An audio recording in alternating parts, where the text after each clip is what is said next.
반갑습니다. 시즌2 상원쌤의 책방에 오신 걸 환영합니다. 다시 돌아왔다는 뜻은 여름방학이 시작됐다는 뜻이죠. 네, 방학을 맞이하여 그동안 써놨던 독후감 보따리들을 하나하나씩 풀어보려고 합니다. 오늘은 그 첫 번째 시간이 되겠는데요. 오늘 다뤄볼 책은 바로 김영하 작가의 장편 소설이죠. 검은 꽃입니다. 이 책은 현대사를 다루고 있는 책입니다. 현대사는 언제나 마음 아프죠. 우리의 역사가 즐겁기만 한 역사는 아니었기 때문입니다. 특히나 한번 소설이나 영화를 보면 거기에 감정이입하느라 한 사흘 동안은 헤어나오지 못하는 저로서는 더더욱 치명적인 게 바로 현대사다라고 보시면 되겠습니다. 그럼에도 불구하고 이번에 집어든 김영하의 검은 꽃이라고 하는 소설은 멕시코로 이주한 한인 노동자들의 어떤 처절한 생활상을 다루고 있다는 점에서 가슴을 아프게 하지만, 그럼에도 그동안 잘 몰랐던 이주사라고 하는 분야를 일깨워 주었다라고 하는 점에서 굉장히 고마운 책이다라고 볼 수 있겠습니다. 1905년 4월 많은 돈을 벌게 해준다는 광고를 믿고 천여 명의 대한 제국인들은 생전 처음 보는 나라인 멕시코로 떠나게 됩니다. 그들은 부푼 꿈과 희망을 가지고 새로운 대륙으로 갔던 것이죠. 거기서 많은 돈을 벌어서 신분 상승 한번 해보자, 약간 이런 희망들이 있었던 것 같아요. 그러나 아뿔싸 도착하고 나니 그들을 맞이하는 것은 채찍을 든 농장주들이었습니다. 그렇습니다. 이것은 사기 계약이었던 것이죠. 대한제국인들은 정당한 돈을 받고 노동을 하는 것이 아니라 4년 동안 거의 채무 노예로 부려졌던 것입니다. 이 얼마나 원통하고 당황스러웠겠어요? 그래서 이 상황이 너무나도 억울하고 말이 안 된다라고 생각했던 대한제국인들은 본국에 편지를 보냅니다. 우리 국민들이 이러이러하니 제발 도와달라, 외교적인 조치를 취해달라라고 말이죠.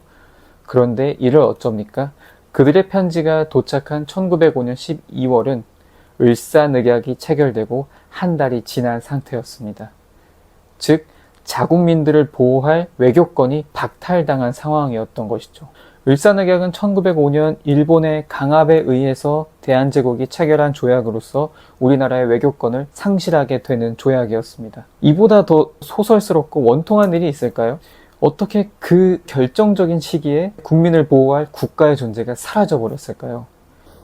어쨌든 뙤양볕이 내리쬐는 멕시코 농장에 도착한 대한제국인들은 난생 처음 보는 식물을 보게 됩니다. 에네켄이라고 하는 식물들인데요. 이것은 선인장류의 일종입니다. 사막과 같이 뜨겁고 건조한 곳에서 자라고요. 그리고 뾰족한 가시가 있어서 쉽게 건들기 어려운 식물이죠. 여기서 잠깐 말씀드리자면 에네켄이 어떤 식물이길래 이렇게 노예까지 동원해서 채취를 했냐. 이 당시는 20세기 초 제국주의 시대가 아니겠습니까? 강대국들은 많은 물자를 동양과 서양으로 나르기 위해서 다양한 물건들을 적재할 수 있는 함과 로프가 필요합니다. 이 로프를 만드는데 결정적인 역할을 하는 이 줄기, 에네켄 줄기에서 나온다고 합니다. 그래서 에네켄 농장에 많은 노동력이 필요했던 것이죠. 한낮이 되자 에네켄보다 햇볕이 더 견디기 어려워졌다. 땀이 쏟아져 그들의 더러운 옷을 적셨다. 땀이 상처로 스며들어 고통이 배가 되었다. 에네켄 밭에는 그늘이 없었다. 그런 점에서 하와이의 사탕수수 농장이나 캘리포니아의 오렌지 농장보다 훨씬 가혹하였다.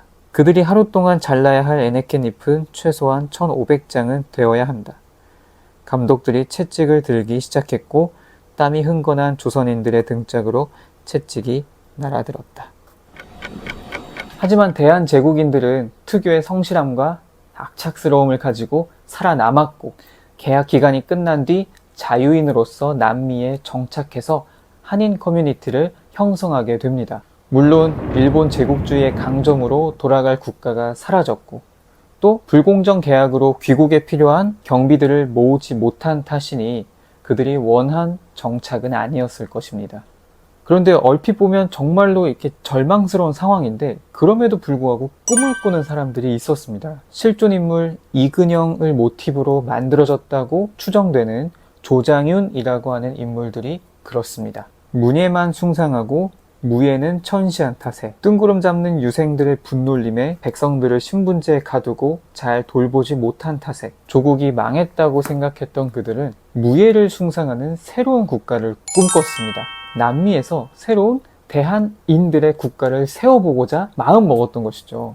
그리고 그런 의지를 담아서 설립한 것이 바로 숙무학교입니다. 저는 이 대목에서 놀라지 않을 수 없었습니다. 이역 만리의 노예 상태에서 해방되자마자 가장 먼저 한 것이 학교를 설립하는 일이었다니, 암만 뭐래도 우리 대한인들의 교육에 대한 의지는 참 대단한 것 같았습니다.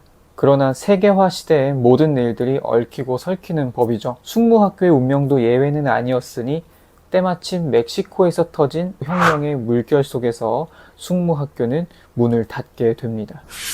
우리나라 최초의 남미 이민자들이 죽어가고 꿈을 꾸었던 그 시대로부터 90년이 지난 뒤 태어난 저는 역사교사로서 그들을 위해 무엇을 할 수 있을까요? 읽는 내내 많은 고민을 했습니다. 그리고 또 너무나도 당연하게 내 주위에 있어서 그 소중함을 몰랐던 국가의 역할과 존재 의의에 대해서도 생각해보게 되었습니다. 검어도 꽃이렸다. 에네켄 농장의 한인 이주 노동자들은 검어져갔고 고통 속에 쓰러져갔지만 그래도 그들은 단체를 만들었고 모금을 했으며 사라진 조국을 재건하기 위해 군대를 조직하고 독립운동을 했습니다. 이제는 그 씨앗이 자라 꽃으로 활짝 피었습니다. 대한민국이라는 국가가 그 위에 핀 것이죠. 비록 아직 북한과 하나가 되지는 못했지만, 비록 아직 산적한 사회 문제가 너무나도 많지만, 그래도 과테말라 밀림 속에 있는 작은 국가보다는 훨씬 더 대한인들의 기본권과 삶을 보장하는 그 어떤 것이 생긴 것이죠. 내가 누리는 것들이 당연하게 쉽게 만들어진 것이 아님을 소설 속 인물들의 이야기를 통해 간접적으로 느낄 수 있었습니다. 그리고 한 가지 관심사가 생겼습니다. 바로 해외 이주사인데요. 앞으로는 하와이나 멕시코, 중앙아시아 등지로 강제 이주된 대한인들의 후손들을 찾아뵙고 본국과의 문화교류를 연결하는 역할을 하는 역사교사로 성장하고 싶다라는 생각을 하게 되었습니다. 자, 이렇게 해서 김영하의 검은꽃 리뷰 마무리해봤고요. 여러분들도 을사늑약이 체결되어서 국권이 상실되어가는 그 과정 속에 있는 일반 민들의 이야기가 궁금하시다면, 그리고 어째서 남미에 우리나라 이민 3세, 4세들이 살고 있는지 그 기원이 궁금하시다면 김영하 작가의 검은꽃을 추천합니다. 오늘 책 소개는 여기까지 하겠고요. 다음 시간에 또 만나요. 안녕.